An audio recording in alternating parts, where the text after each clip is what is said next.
All right, welcome to this edition of the Loud and Devoted podcast. My name is Aaron Thomas, otherwise known as Native Seahawk. And today was the day that the Seahawks decided to figure out and actually announce who their new coaching staff is, starting with offensive coordinator Klint Kubiak. And, again, that's not the news for us today, ladies and gentlemen, fellow Seahawk fans. That is not the news today.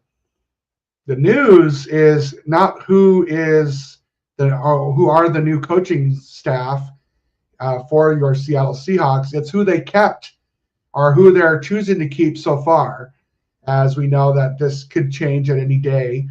But, again, if you wanted to read up on who they kept or who they hired or who they officially announced, we've been talking about on this podcast for a few days now.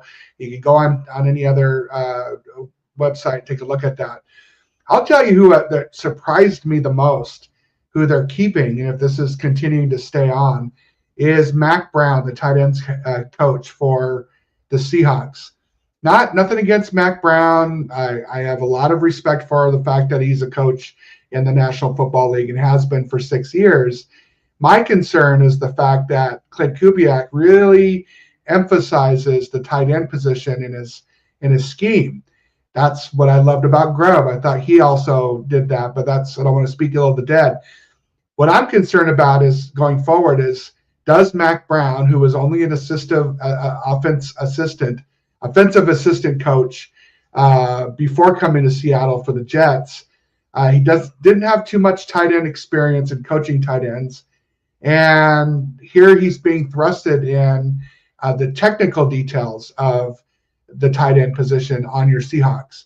And if the technical details are what's important for the scheme to fit, that's going to be important going forward. You got Noah Fant, of course, you got AJ Barner, you've got a few other guys that are sort of behind them, and maybe a lot of mocks have Seattle taking a tight end early in the draft, which I don't believe is going to happen. They're going to stick with Noah Fant and Barner as the main guys. And then there's talk about, of course, Taysom Hill possibly being a cap casualty in New Orleans, which he plays quarterback, he runs the ball, etc. But the tight end is, to me, if you're going to have a guy that's going to come and shape your offense and be able to really leverage the tight end position, I'm not leaning on Mack Brown. Nothing, like I said, nothing against him or his past. I didn't think the tight ends did that well of a job this year to begin with. AJ Barner, I think a lot of that was because of his physical strength and his talent before coming to Seattle. Really kind of helped leverage him a little bit up the Noah Fant getting injured also helped Barner being able to go up the chain of command, being able to go higher and become a starter. He started a few games this year, but I'm not leaning on Mack Brown going forward in Klint Kubiak's scheme. So now what? I don't know. We'll find out. Again, the other one that kind of got me a little, I was definitely still happy to see Leslie Frazier is still on the roster as a coach. I think you still need that an old head in the room to be able to help Mike Macdonald and his decisions and things that he's doing as a head coach. Of course, he's got that way of being able to share that with him. I think that's a really good thing for Seattle. Jake Peetz staying on so far as the offensive passing game coordinator. He's going to be working really, really closely with Janocko, who is now the quarterback's coach. They must have seen something they liked about Jake Peetz. Maybe there's a good fit there. I'm not one way or the other with Peetz staying on. I think he's a decent. I think we had a pretty good passing game, despite not having a very good offensive coordinator in 2024. So, like I said, I'm one way or the other with Jake Peetz. I'm not for or against him staying or leaving. Running backs coach Kennedy Polamalu. I've been saying this for a while now. I'm so happy that he's staying. I think that he does present a coach that does and can give Clint Kubiak some really good technical details with the running back scheme and the running game in Seattle. I think that having him in the room is great. Carl Scott, still part of the team so far. He was up for various positions. He was going to move up if he was to get a job in other teams, but he's staying. Nico Thorpe. Did you guys even know Nico Thorpe was on our team as a coach? He's the defensive assistant special teams coach, which I openly don't remember seeing that on the roster prior to today. But either way, you guys, I'm like I said, I'm not too shocked today about the announcement of Kubiak and the other guys, Janocko. The other thing I want to just mention about one of the new guys, again, Michael Byrne, Byrne.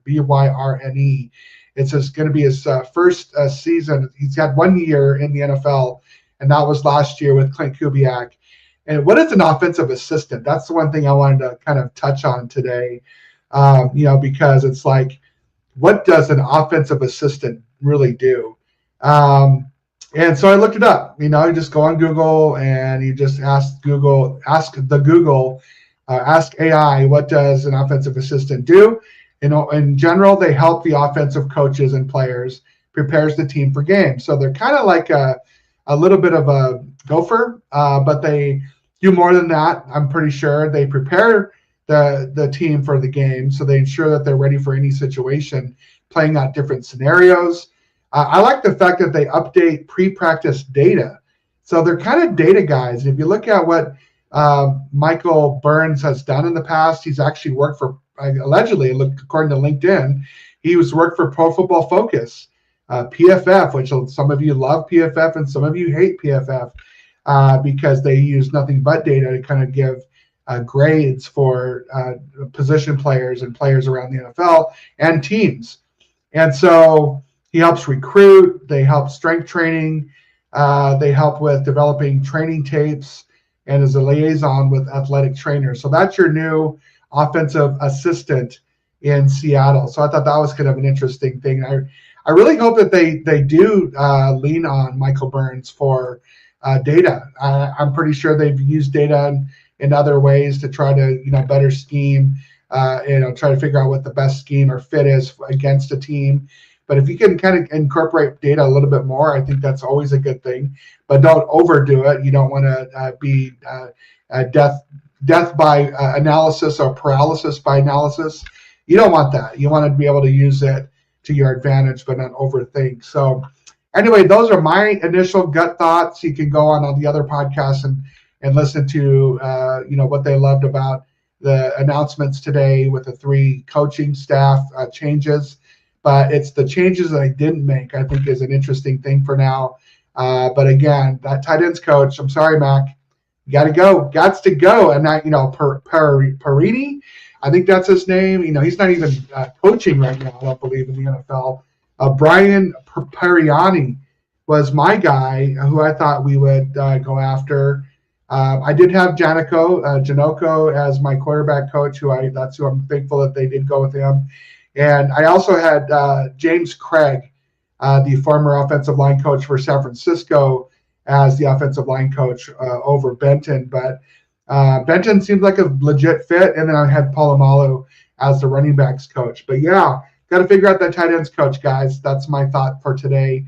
A tremendous piece of the puzzle for your 2025 Seahawks. And stick with me throughout this entire offseason.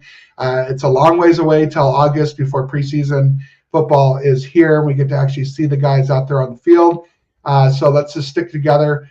I'm also going to be delving into Mariners now that we're getting close to Mariners. That's why I've called this podcast the Loud and Devoted Podcast. I didn't call it the Seahawks Podcast or anything with the word Seahawks, because I knew that as Seattle fans, we're very loud, we're very devoted. Everybody calls us, the Southeast Alaskan team, but we're here to say, hell no, we are the loudest fans in the world, and the Mariners are in there too. So I've been to various games there at the Safe where it's extremely loud. especially in the bottom of the ninth, and we have a chance to win it or, close out the game. It can be very loud there as well. And one day we have the Sonics back. Hopefully we can talk about the NBA on this podcast as well. So stick with me, guys. My name is Aaron Thomas, otherwise known as Native Seahawk. We'll see you guys back. We'll continue to be loud. We'll continue to be devoted. Take care, guys.